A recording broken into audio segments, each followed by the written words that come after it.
Hi, everybody. My name is Paige Velasquez Buddy. And in this quick session, we're going to talk through really what it means to build a consumer driven brand and the urgency behind it. So, as we look at today's world, building a consumer driven brand is not just a smart strategy, but it's absolutely a necessity now. Traditional marketing tactics, which rely in the traditional messaging and mass media, they're starting to lose their impact as consumers are increasingly demanding things like personalization, authenticity, and more real time engagement.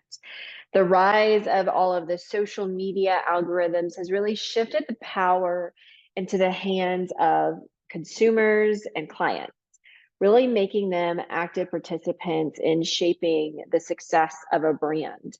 And this shift now underscores the urgency for brands to pivot towards consumer driven strategies where trust and credibility are really the currency of success. And so we think about getting ready for a procurement process.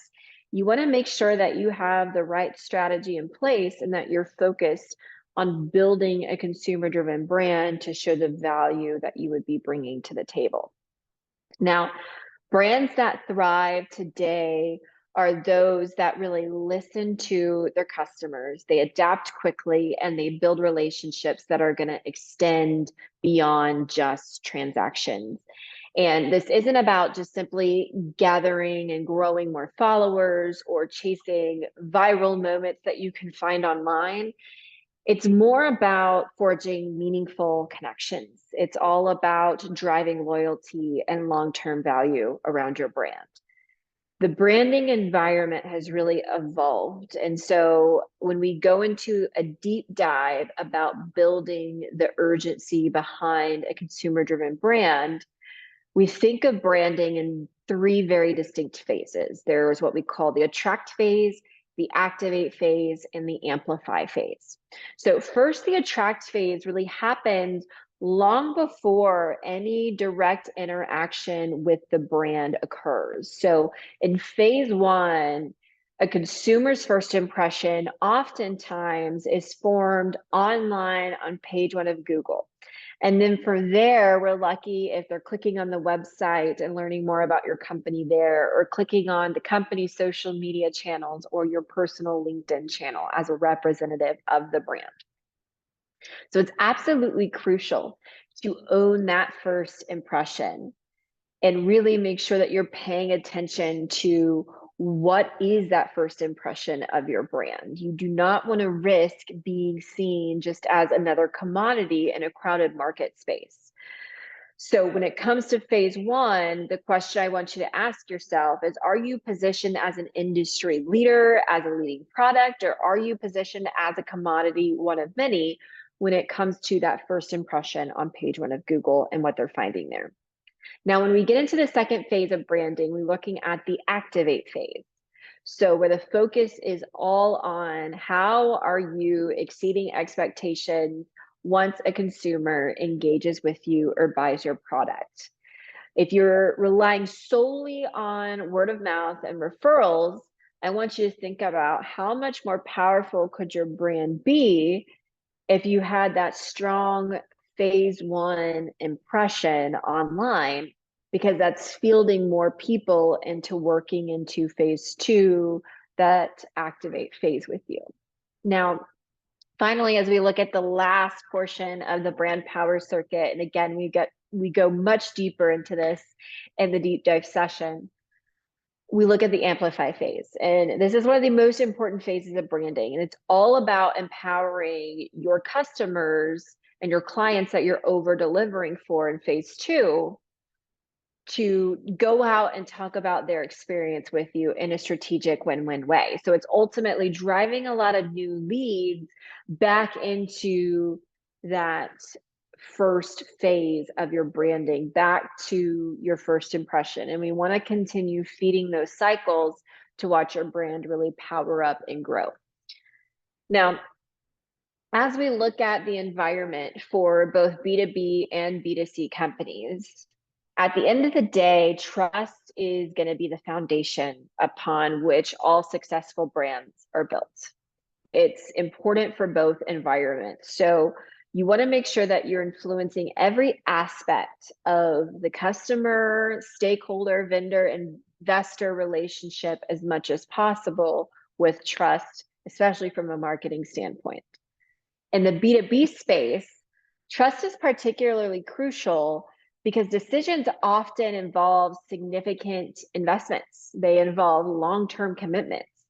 And so this is especially true in a procurement process where trust plays a pivotal role in everything from vendor selection all the way to contract negotiation. So as we navigate a media landscape and we start building a strategy, I want you to focus on 3 areas that we're currently in, and how can you activate these areas in order to start to build that trust and deploy it in the right way, and also become a lot more valuable to potential vendors and decision makers in the procurement process. So as we navigate the new media landscape, it really has changed over the last several years. If we were to think of a previous landscape, we really only had rented and earned media.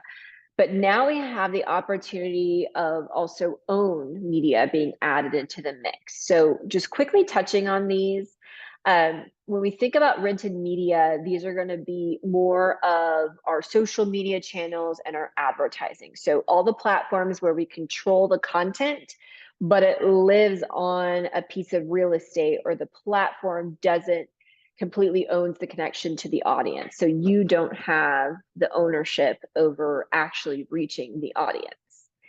So you must realize that your social media strategy or advertising strategy is important, but at the end of the day, you don't want all of your eggs in that basket, because there's a lot of risk involved. Because at any time, a company can change their algorithm, like a Facebook or a LinkedIn, and you have absolutely no control over that. So you want to siphon off exposure as much as possible from rented media now back to what we call an owned media. Now, on the other side of the landscape, we have that earned media that we talked about earlier, which is going to be, your PR, your speaking engagements, your client referrals. You're probably pretty familiar with this side of the landscape. And this is where you're going to gain a lot of exposure and you're going to gain a lot of credibility.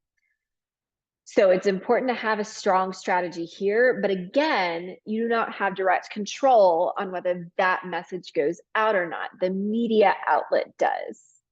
And so we have to start turning our attention not just to rented and earned media, but now back to what we call, most importantly in the landscape, owned media. These are going to be all the assets where you have full control over the connection with your audience. So I want you to think of things like your website, your email list, physical mailing list, text subscription list, your blog, your podcast. All of that is owned media. These assets become increasingly more crucial as third-party platforms become less reliable in the environment.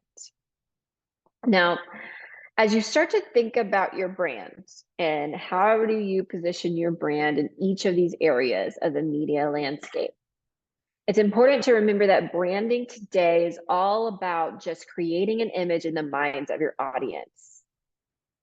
And in a world where trust is really that ultimate currency, it's critical that your online presence really reflects what you want to project in terms of a first impression. Trust really differentiates your brand and fosters loyalty, which is vital for both B2C and B2B markets. So by mastering that brand power circuit and getting the attract, activate, and amplify phases right, you can start to maximize your brand's impact and ensure that long-term success. Now, in a new media era of media and era of PR, it's also essential to recognize the shift that consumers aren't really paying attention as much to large, generic, traditional mass media as they used to. They're now kind of redeploying attention to what we call more targeted micro media, like the right podcasts, the right people to follow online, the right trade publications, especially if you're very industry specific. These platforms allow for a more focused approach, but also more high-impact engagement. At the same time, building strong owned relationships with your audience really ensures that you maintain long-term control over your audience relationships. An increasingly more important strategy, just as social media platforms frequently have been changing their algorithms. Ultimately, as you think about building a consumer brand, you have to be proactive in building that trust and managing that first impression online, especially before going into a procurement process. The focus should really be on creating and nurturing meaningful relationships with consumers and with stakeholders, especially if you're B2B.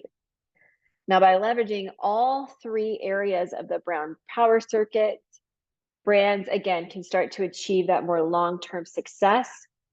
And you start to see, small and medium-sized businesses effectively being able to compete with larger enterprises by building that trust, building that credibility, and building differentiation in a cost-effective manner. So as the deep dive into the urgency behind building a consumer-driven brand, it really starts to focus on this 6-step roadmap that we look at in terms of building your brand. And this first deep dive focuses on the first 3 steps of the roadmap and being able to master that foundation before moving into all of the fun stuff and the shiny objects that I see a lot of companies jump so quickly to. So I hope you enjoy the deep dive and you're able to take away a lot of value for your company.